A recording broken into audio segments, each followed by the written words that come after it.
ಎಲ್ಲರಿಗೂ ನಮಸ್ಕಾರ. ನನ್ನ ಹೆಸರು ಸಂಧ್ಯಾ. ನಾನು ಬ್ಯಾಂಗ್ಳೂರಿಂದ ಮಾತಾಡ್ತಾ ಇದ್ದೀನಿ. ಇವತ್ತು ಬಹಳ ಒಂದು ಔಷಧಿಯುಕ್ತವಾದಂತ ಗಿಡವನ್ನು ನಾವು ನೋಡಲಿಕ್ಕಿದ್ದೇವೆ. ಇದರ ಹೆಸರು ಇನ್ಸುಲಿನ್ ಪ್ಲಾಂಟ್ ಅಂತ. ಇನ್ಸುಲಿನ್ ಪ್ಲಾಂಟ್ ಅಂತ ಹೇಳಿದ್ರೆ ಇದರ ಸಸ್ಯಶಾಸ್ತ್ರದ ಹೆಸರು ಬಂದು ಕಾಸ್ಟಸ್ ಇಗ್ನೇಷಿಯಸ್ ಅಂತ. ಇದು ಏನಕ್ಕೆ ನಮಗೆ ಉಪಯೋಗವಾಗುತ್ತದೆ ಅಂದ್ರೆ, ನಮಗೆ ಶುಗರ್, ಸಕ್ಕರೆ ಕಾಯಿಲೆ ಇರೋರು ಅವ್ರು ಇದನ್ನ ತಗೊಂಡ್ರೆ ಅವ್ರಿಗೆ ಶುಗರ್ ಲೆವೆಲ್ಸ್ ಕಂಟ್ರೋಲ್ ಬರುತ್ತೆ.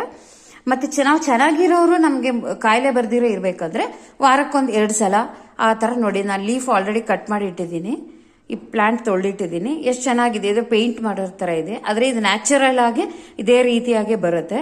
ಇದನ್ನ ನಾವು ವಿಳ್ಯದೆಲೆ ತರ ಫೋಲ್ಡ್ ಮಾಡಿ ತಗೋಬಹುದು. ಸೊ ಇದು ನಿಮಗೆ ಏನಾದರೂ ಇದರ ಬಗ್ಗೆ ವಿಷಯ ನಿಮ್ಗೆ ಇಷ್ಟವಾದಲ್ಲಿ ನೀವು ಕಾಮೆಂಟ್ ಮಾಡಿ ಸಬ್ಸ್ಕ್ರೈಬ್ ಮಾಡ್ಕೊಳ್ಬೇಕಾ ಕೇಳ್ಕೊಳ್ತೇನೆ. ನಮಸ್ಕಾರ.